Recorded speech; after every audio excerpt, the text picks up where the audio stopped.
அதிசயங்கள் செய்கிறவர் நம் அருகில் இருக்கிறார்.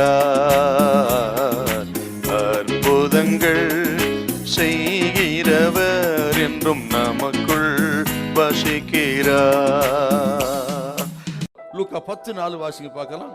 பணப்பையையும் சாமான் பையையும் பாதரட்சிகளையும் கொண்டு போக வேண்டாம். பணப்பையை கொண்டு போகாத, சாமான் பையை கொண்டு போகாத, பாதரட்சி கொண்டு போகாத. அப்ப பாதரட்சி போடாம உடுத்து போன அர்த்தமா?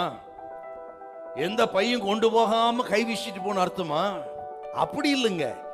என்ன அர்த்தம்னா, ஊழியத்துக்கு போகிறவர்கள், அது கர்த்தருடைய பிள்ளைகள், விசுவாசி யாரா இருக்கட்டுங்க, ஆடம்பர வாழ்க்கை வேண்டாம், சுகபோக வாழ்க்கை வேண்டாம், எளிமையாயிருங்கள், இருக்கிறது போதும் என்று இருங்கள். பாதரட்சி கொண்டு போகணும்னா, அந்த காலத்துல 2 பாதரட்சி இருந்தது யூதர்களுக்கு. ஒன்று சாண்டல்ஸ் சொல்லுவாங்க, அப்படியே வாரினால் செய்யப்பட்டு பாதத்தை மூடி இருக்கும். இன்னொன்று ஷூஸ், அது முழுவதும் பாதத்தை மூடி இருக்கும். இந்த ஷூஸ்லாம் ரொம்ப காஸ்ட்லி, பணக்காரன் தான் போடுவான். இந்த சாண்டல்ஸ்ங்கிறது எல்லா பாமர மக்களும் போடும். கர்த்தர் சொல்றாரு, உனக்கு இந்த சாண்டல்ஸ் இது போதும், ஷூ வேண்டாம்னா ஆடம்பரம் உனக்கு வேண்டாம், சுகபோகம் உனக்கு வேண்டாம். கர்த்தர் எதை கொடுத்தாரோ அதிலே சந்தோஷமாய் கர்த்தர் கொடுத்த இடத்துக்கு புறப்பட்டு போய் கர்த்தர் சொன்னது சொல்லுங்க, நான் கிரியை செய்வேன்.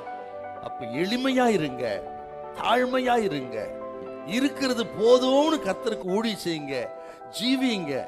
ஒரு குறை அப்பா வைக்கவே மாட்டார். அப்புறம் சொல்றாரு பாருங்க, ரொம்ப பியூட்டிஃபுல்லா இருக்கு, ஒருவனையும் வினவ வேண்டாம். அப்படின்னா எலிசா இதையே சொல்லி கேயாசி அனுப்பார், போ வேகமா போ, ஆக வழியில எங்கேயுமே நிக்காத, யாரிடத்துல வந்தனம் தேடாத அனுப்புவார். என்ன சார் இது? ஊழியம் அவசரம், ராஜாவின் காரியம் அவசரம்.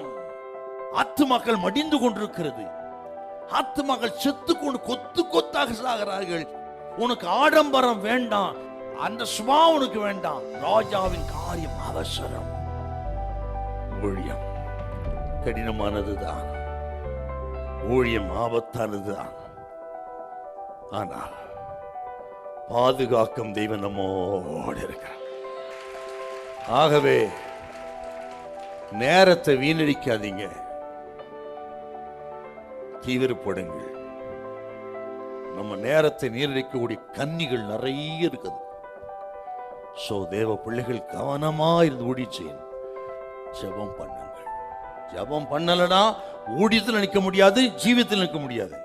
ஆனால் ஜெபிச்சால் கர்த்தர் கொடுக்க விடுதலை பயங்கரமா இருக்கும். ஹல்லேலூயா, ஹல்லேலூயா.